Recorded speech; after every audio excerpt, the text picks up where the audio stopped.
Les femmes sont indispensables dans la conservation de la biodiversité. Cet atelier sur la prise en compte de la dimension genre doit pouvoir apporter, sinon mettre en avant, des outils dans la capitalisation. Alors aujourd'hui, c'est le lancement de l'étude de capitalisation genre dans le cadre du programme ECOFAC 6, donc qui couvre les 7 pays de la sous-région.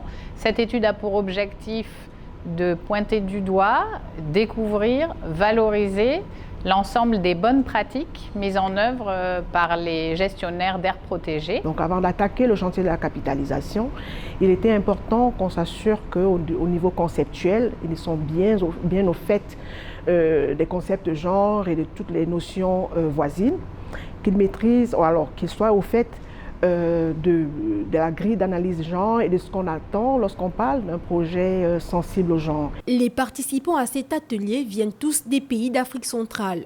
Marie Tamoïfo Com est leader d'association. Venue du Cameroun, elle s'intéresse aux questions de genre. Quand on parle de genre et quand on parle de femmes, quand on parle d'équité, quand on parle d'égalité, beaucoup d'éléments et de concepts, mais le plus important, c'était pour moi aussi de passer des questions politiques, des questions méthodologiques, à aussi des réponses opérationnelles qui doivent être apportées avant la mise en œuvre de ces programmes.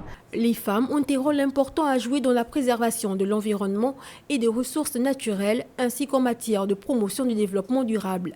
Avec ses 2 millions d'hectares de forêt, le bassin du Congo, deuxième massif forestier du monde derrière l'Amazonie, doit, à travers l'implication de tous, parvenir à la préservation des écosystèmes.